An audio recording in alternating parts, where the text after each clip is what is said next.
മധ്യകേരളത്തിലും മഴ ശക്തമാണ്. ആലപ്പുഴയിൽ മരം വീണ് ദമ്പതികൾക്ക് പരിക്കേറ്റു. എറണാകുളം, കോട്ടയം ജില്ലകളിൽ വീടുകൾക്ക് മുകളിൽ മരം വീണു. കുട്ടമ്പുഴ മണികണ്ഠനാൽ ചപ്പാത്ത് വെള്ളത്തിൽ മുങ്ങി. ഇടുക്കിയിൽ രാത്രികാല യാത്ര നിരോധിച്ചു. കൊച്ചിയിൽ റോഡ് ഇടിഞ്ഞു താഴ്ന്നു.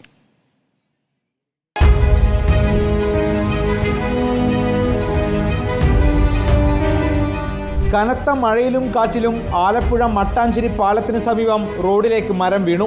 മാളികമുക്ക് സ്വദേശികളായ ഉനേസിനും ഭാര്യയ്ക്കും പരിക്കേറ്റു. മഴയെ തുടർന്ന് ഇരുചക്ര വാഹനം നിർത്തി റോഡരികിൽ നിൽക്കുകയായിരുന്നു. ചേർത്തലയിൽ മരം വീണ് കട തകർന്നു. കൊമ്മാടിയിൽ ഹോട്ടലിന്റെ മേൽക്കൂര തകർന്നു.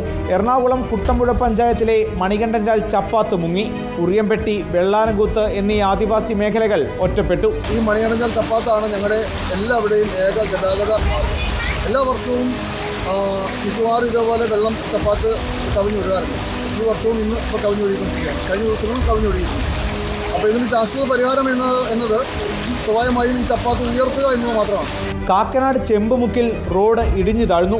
ഇടപ്പള്ളിയിലേക്കുള്ള അട്ടിപ്പറ്റി റോഡാണ് തകർന്നത്. എറണാകുളം ജില്ലയിൽ വിവിധയിടങ്ങളിൽ മരം വീണ് വീടുകൾ തകർന്നു. കോട്ടയം, പാല, പ്രവിത്താനം ടൗണിന് സമീപം മരം ഒടിഞ്ഞു വീണ് വൈദ്യുതി ലൈനുകൾ തകർന്നു. റോഡരികിൽ പാർക്ക് ചെയ്തിരുന്ന വാഹനങ്ങൾക്കും കേടുപാടുകൾ സംഭവിച്ചു. ഇടുക്കിയിൽ രാത്രികാല യാത്ര നിരോധിച്ചു. രാത്രി 7 മുതൽ രാവിലെ 6 മണി വരെയാണ് നിരോധനം. കല്ലാർകുട്ടി അണക്കെട്ട് തുറന്നു.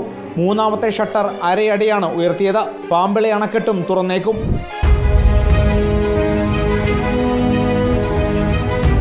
വിവിധ ബ്യൂറോകൾക്കൊപ്പം റിപ്പോർട്ടർ, കൊച്ചി.